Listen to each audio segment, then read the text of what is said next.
Oui, alors donc on va aller sur mon endroit, disons, préféré, parce que là on va rencontrer pratiquement toutes les plantes qu'on va consommer. C'est une petite presqu'île là, qui est pratiquement entourée d'eau. La mer va remplir le petit chenal, là, ça s'appelle un filandre. Hein. Moi je me suis vu un coup isolé parmi toutes mes plantes.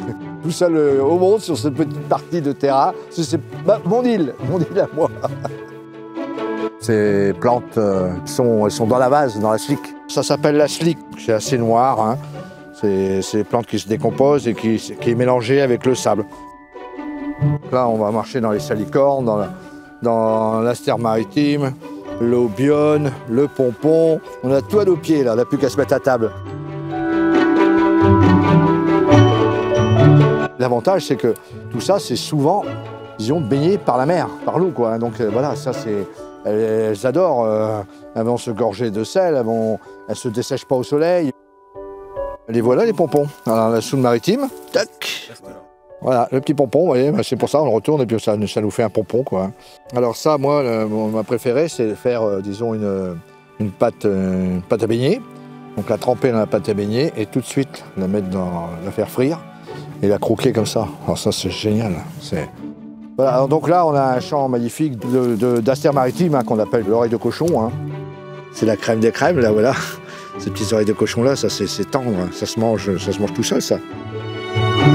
Facile à reconnaître, parce que c'est vrai que les gens peuvent se tromper avec la feuille de lilas. Il y a une côte, elle est côtelée et elle casse, voilà, elle est cassante. Ça, vous ne pouvez pas vous tromper. Je l'ai fait à la poêle, donc un petit peu d'échalote, un petit peu d'ail bien sûr. Ou alors, bon, on la trempe dans l'eau bouillante.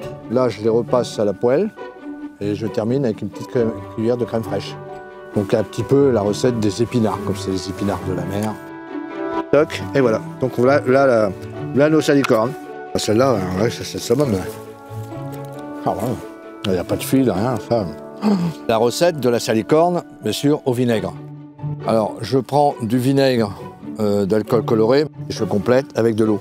Alors, je mets quelques grains de poivre au fond.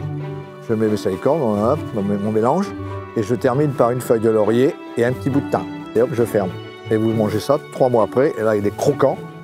Et vous sentez le thym, vous sentez le laurier, mais vous avez le goût de la salicorne quand même dans la bouche. On va découvrir maintenant notre 4e plante halophile, l'aubione faux pour pied. Plante qui se consomme aussi, on peut la manger aussi, pareil en salade. Hein. Alors en chips, je la lave bien, je la mets sur le grill dans le four, 125 degrés, 10 minutes, un quart d'heure, elle va se dessécher, se tortiller, hop, comme une chips. Hein. Et là, donc, à l'apéro, vous mangez ça. Alors, surtout, mettez pas de sel. C'est agréable. On ressent quand même on sent l'iode là qui va ressortir, puisqu'on l'a chauffé, on l'a fait cuire un petit peu. Donc, c'est formidable, quand même. Merci, Dame Nature.